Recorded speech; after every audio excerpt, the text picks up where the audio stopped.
Hi students, நம்ம இன்னைக்கு JEE main 2019ல கேட்கப்பட்ட கேள்வி ஒன்று பார்க்க போறோம். வாங்க என்ன அப்படினு பார்ப்போம். In a triangle, the sum of lengths of two sides is x and the product of the lengths of the same two sides is y.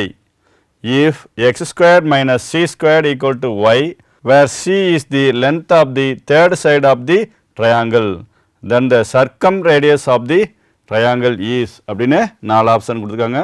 First option வந்து பாத்தீங்கன்னா 3y/2, second option c/√3, third option c/3, fourth option y/√3 அப்படினு கொடுத்திருக்காங்க.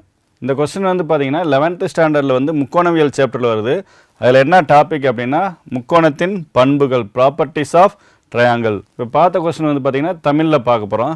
என்ன அப்படினா ஒரு முக்கோணத்தில் இரண்டு பக்கங்களின் நீளங்களின் கூட்டுத்தொகை x மற்றும் அதே இரு பக்கங்களின் நீளங்களின் பெருக்கல் y ஆகும்.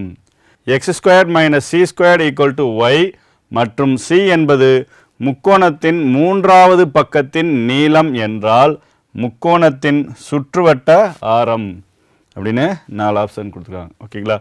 சரி, இப்போ இந்த கொஸ்டின் சால்வ் பண்ணுறதுக்கு முன்னாடி ஒரு சில பேசிக் கான்செப்ட் நம்ம 11th படிச்சிருக்கோம். அதை நம்ம இங்கே ஜஸ்ட் ரீகால் பண்ண போகிறோம். ஃபஸ்ட்டு வந்து பார்த்திங்கன்னா முக்கோணவியல் சாப்டரில் சைன் விதி அப்படின்னு படிச்சிருப்போம். நெக்ஸ்ட் அதே முக்கோணவியல் சாப்டரில் கொசைன் விதி படிச்சிருப்போம். இதை யூஸ் பண்ணி தான் நம்ம சால்வ் பண்ண போகிறோம். ஃபஸ்ட்டு வந்து பார்த்திங்கன்னா சைன் விதி அப்படின்றது என்ன அப்படின்னா, இன் triangle ABC a/sin a = b/sin b = c/sin c = 2 × r. இந்த கேபிட்டல் R அப்படின்றது என்ன அப்படின்னா சர்க்கம்ரேடியஸ் ஆஃப் ட்ரையாங்கிள். அது என்னன்னா முக்கோணத்தின் சுற்றுவட்ட ஆரம்.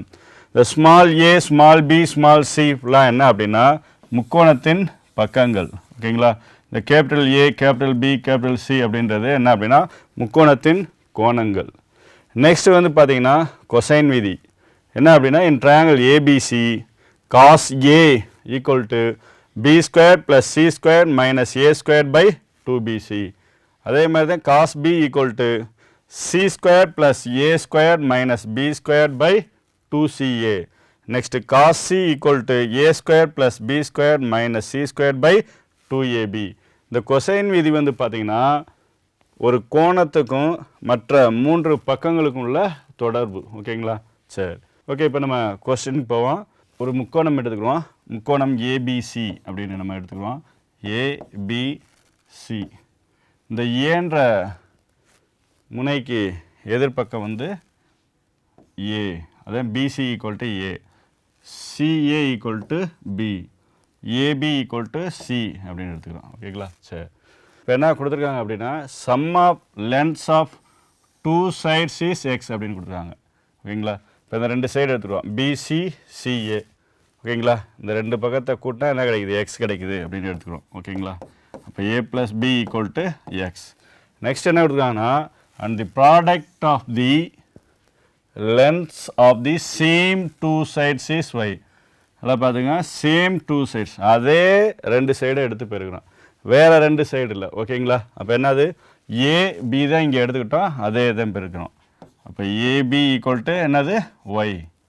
ஓகேங்களா? சரி, நெக்ஸ்ட் என்ன கொடுத்துருக்காங்க x² - c² = y அப்படின்னு கொடுத்துருக்காங்க. ஓகே, இப்போ வந்து பார்த்தீங்கன்னா சி அப்படின்றது என்னதுன்னா தேர்டு சைடு. ஓகே, அப்போ இது ஈக்குவேஷன் நம்பர் 1ன்னு வச்சுக்கிறோம்.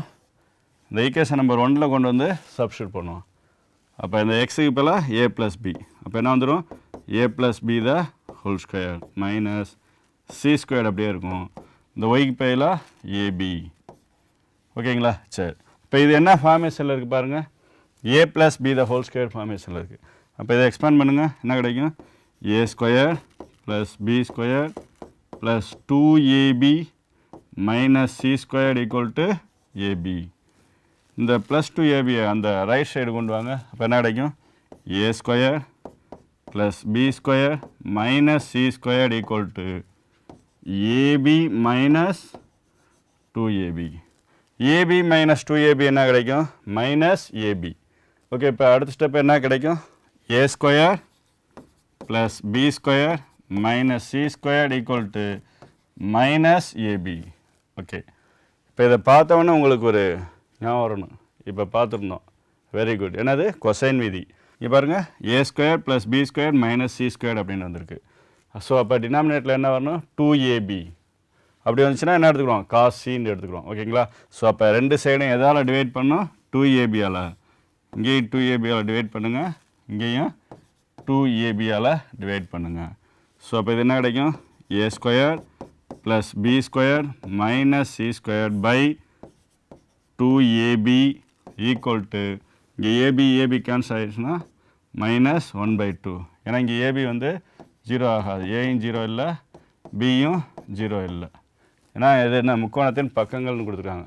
ஸோ அதை பெருக்கும் போதும் 0 ஆகாது. அதனால் நம்ம என்ன செய்யலாம்? கேன்சல் பண்ணலாம். ஓகேங்களா?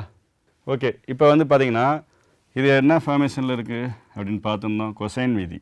ஓகேங்களா? என்ன அப்படின்னா cos c equal to a square plus B square minus C square by 2ab.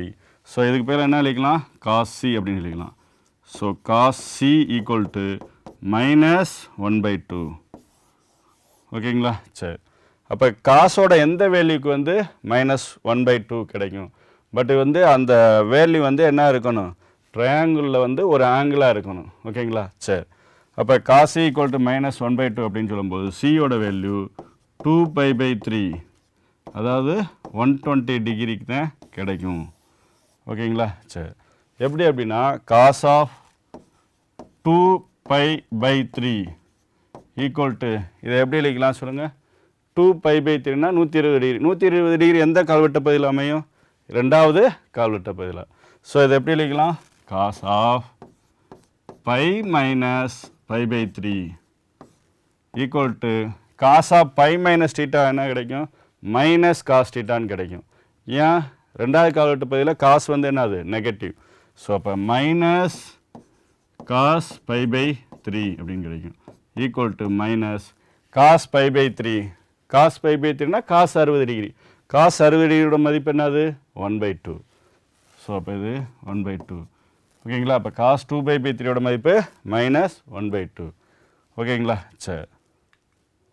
இப்போ என்ன கண்டுபிடிச்சிருந்தோம்? Angle C equal to 120 degree. அதான் என்னது? 2π/3. ஓகே. இப்போ என்ன கேட்டிருக்காங்க அப்படின்றது பாருங்கள். Then the circumradius of the triangle.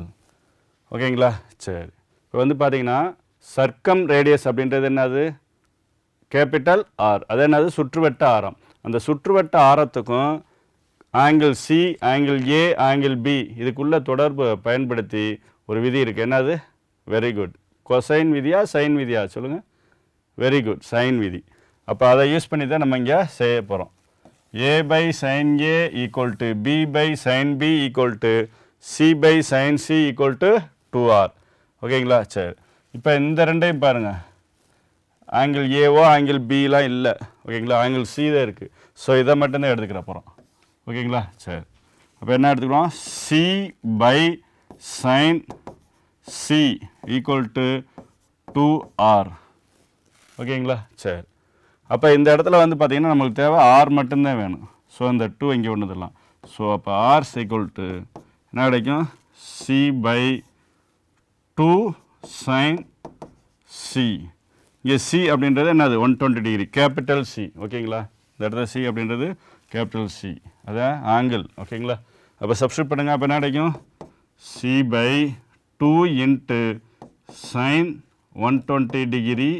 இல்லைன்னா என்ன எழுதிக்கலாம்? sin 2π/3. ஓகே. sin ஆஃப் 2π/3 எப்படி எழுதிக்கலாம்? sin ஆஃப் π மைனஸ் π/3 அப்படின்னு எழுதிக்கலாம். sin ஆஃப் π மைனஸ் தீட்டா என்னது? sin theta. π மைனஸ் தீட்டா அப்படின்றது எந்த கால்வெட்ட பகுதியில் அமையும்? ரெண்டாவது கால்வெட்ட பகுதியா மூணாவது கால்வெட்ட பகுதியா? Very good. ரெண்டாவது கால்வெட்ட பகுதி. ரெண்டாவது கால்வெட்ட பகுதியில் வந்து சைன் பாசிட்டிவா நெகட்டிவா? Very good. சைன் வந்து பாசிட்டிவ். ஸோ அப்போ என்ன கிடைக்கும்? sin π/3 அப்படின்னு கிடைக்கும். ஏன் அப்படின்னா sin ஆஃப் π மைனஸ் தீட்டா அப்படின்னா என்ன கிடைக்கும்? sin theta. ஓகேங்களா? சரி. அப்போ sin ஆஃப் 2π/3 ஈக்குவல் டு இது எப்படி எழுதிக்கலாம்? இப்படி எழுதிக்கலாம். sin ஆஃப் π மைனஸ் π/3னா sin π/3ன்னு கிடைக்கும். sin π/3யோட மதிப்பு என்னது? √3/2. ஓகேங்களா? சரி. அப்போ சைன் ஆஃப் 2π/3னாலும் சரி சைன் ஆஃப் 120 டிகிரினாலும் எல்லாம் ஒன்று தான். ஸோ அந்த சைன் 120 டிகிரிக்கு பதிலாக என்ன சப்ஸ்டியூட் பண்ணிக்கலாம், √3/2. ஓகேங்களா. ஆர் ஈக்குவல் டு இது வந்து small C side by 2 into sine 120 degree. Sine 120 டிகிரியோட மதிப்பு என்னது, √3/2. ஏன் அப்படின்னா sine of 120 degree equal to sine of 2π/3 equal to √3/2. ஓகேங்களா. சரி, இப்போ எதாவது கேன்சல் ஆகும் பாருங்கள், இந்த 2வும் கேன்சல் ஆகிடும். ஸோ இப்போ ஆர் ஈக்குவல் டு என்ன வரும், c/√3. ஸோ அப்போ நம்மளுக்கு circumradius of the triangle is என்ன கிடச்சிருக்கு, c/√3. ஓகே, இப்போ நம்ம கொஸ்டின் போவோம், ஒவ்வொரு ஆப்ஷனாக செக் பண்ணுவோம். ஃபஸ்ட் ஆப்ஷன் பாருங்கள் 3y/2. ஸோ இது ஆன்சர் இல்லை. நெக்ஸ்ட் ஆப்ஷன் பாருங்கள் c/√3. ஸோ இதுதான் நம்மளுக்கு தேவையான ஆன்சர். நெக்ஸ்ட் பாருங்கள் c/3. ஸோ இது ஆன்சர் இல்லை. அடுத்து y/√3 இருக்குது, இதுவும் ஆன்சர் இல்லை. ஓகேங்களா. ஸோ அப்போ இந்த கொஸ்டினுக்கு நம்ம என்ன ஆன்சர் பார்த்துருந்தோம், பி ஆப்ஷன் c/√3 தான் சரியான விடை. ஓகேங்களா. சரி, இதே மாதிரி இன்னொரு ஜேஇ மெயின் கொஸ்டினில் மீண்டும் சந்திப்போம். நன்றி, வணக்கம்.